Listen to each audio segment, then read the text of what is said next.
اعوذ باللہ من الشیطان الرجیم بسم اللہ الرحمن الرحیم۔ سامعین کرام و معزز ساتھیو، بزرگان دین و برادران اسلام، الحمدللہ ثم الحمدللہ، اللہ تبارک و تعالیٰ کی خاص عطا کردہ توفیق پاک سے درس تفسیر قرآن کا یہ سلسلہ جاری و ساری ہے۔ اس سلسلے کی آج ہماری 33ویں جو ہے وہ نشست ہے۔ آخری جو نشست تھی اس میں ہم لوگوں نے جو گفتگو کی تھی،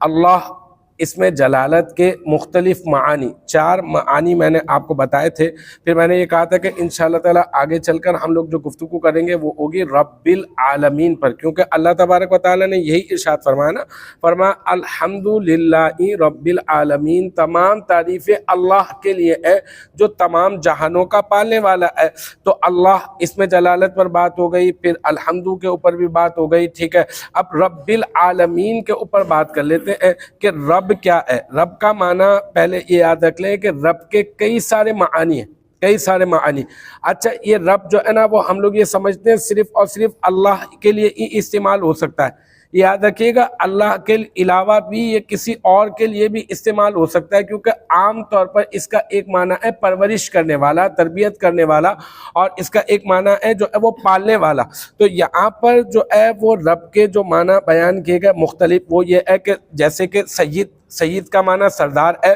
اور مالک یہ بھی رب کا معنی ہے، معبود یہ بھی رب کا معنی ہے، اور ثابت یہ بھی رب کا معنی ہے، مصلح اصلاح کرنے والا یہ بھی رب کا معنی ہے، اور ایک معنی ہے رب کا ایک معنی ہے ایک ہوتی ہے ترقی۔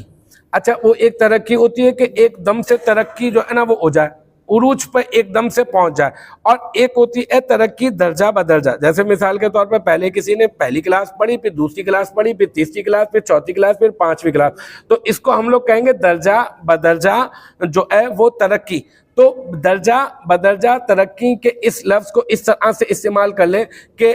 رب کا ایک معنی یہ ہے کہ جو بتدریج یعنی درجہ بدرجہ کمال تک پہنچانے والا، درجہ بدرجہ کمال تک پہنچانے والی جو ذات ہے اس کو کہتے ہیں رب۔ تو رب کا معنی مختلف معنی ہوگا۔ تو اسی طرح سے اللہ تعالیٰ کے علاوہ ہر جو چیز موجود ہے، اللہ تعالیٰ کے علاوہ ہر وہ چیز جو موجود ہے اس کو کہتے ہیں عالم،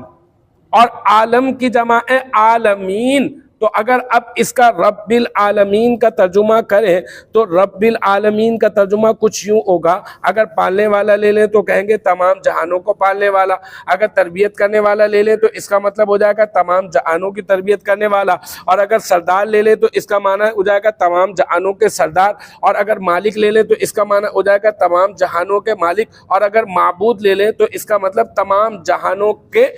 معبود، تمام جہانوں کا معبود وہ کون؟ وہ اللہ تبارک و تعالی ہے۔ تو رب العالمین کا یہ معنی ہو گیا۔ پھر آگے چلتے ہیں الرحمن الرحیم، یہ دونوں صفات ہیں۔ ویسے تو رب العالمین بھی اللہ تبارک و تعالی کی ایک صفت ہے۔ رب العالمین کا مطلب ایسا اللہ جو تمام جہانوں کو پالنے والا ہے۔ پھر الرحمن جو رحمان ہے، اور جو الرحیم جو رحیم ہے۔ رحمان کا معنی سماعت فرمائیے جو ہے وہ یہ دونوں صفاتی نام ہے، یہ تو سمجھ میں آ گئی۔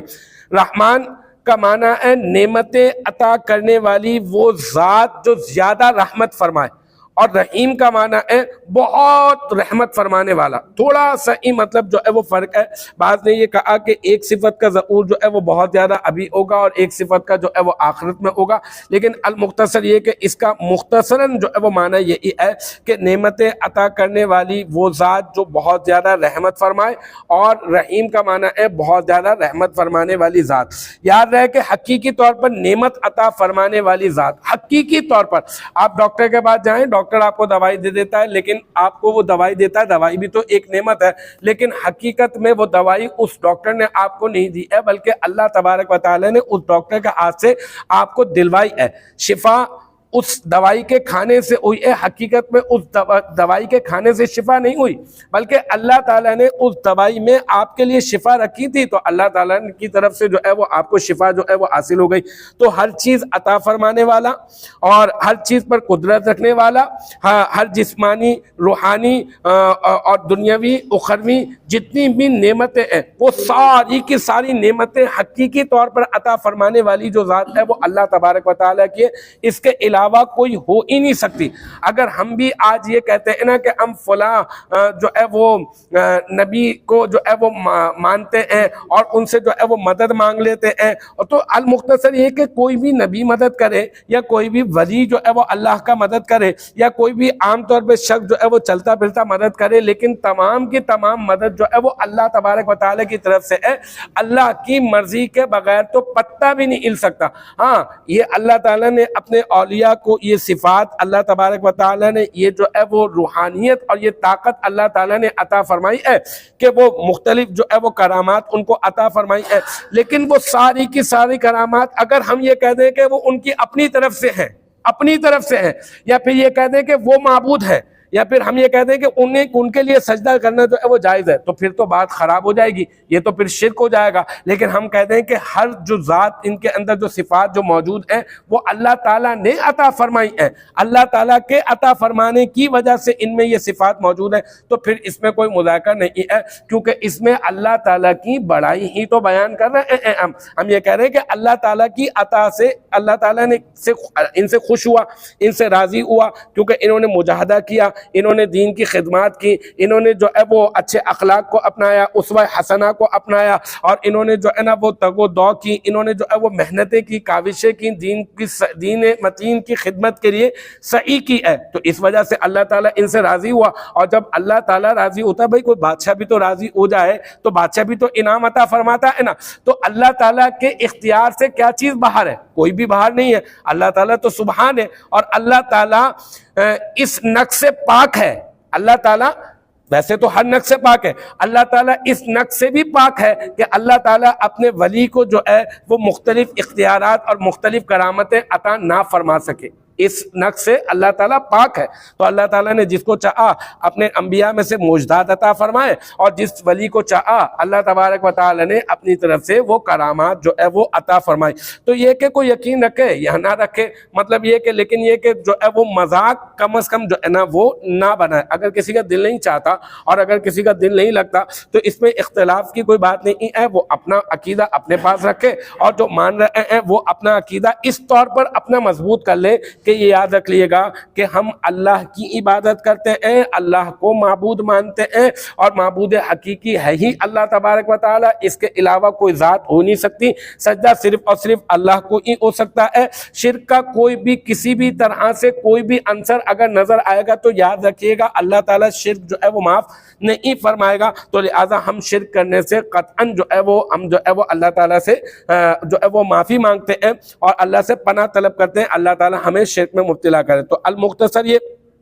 کہ اللہ تعالیٰ کی کا جو قرآن پاک کا ایک اسلوب ہے، وہ کچھ اسلوب اس طرح سے کئی ترغیب ہے، کئی ترہیب، یعنی کہیں ڈرانے والی بات کی گئی ہے اور کہیں جو ہے وہ خوشخبری سنائی گئی ہے۔ اسی وجہ سے آقا کریم علیہ السلام کو بھی بشیر بھی بنا کر بھیجا گیا، نذیر بھی بنا کر بھیجا گیا، یعنی بشارت سنانے والا اور جو ہے وہ ڈرانے والا، یہ بھی بنا کر بھیجا گیا۔ تو یہاں پہ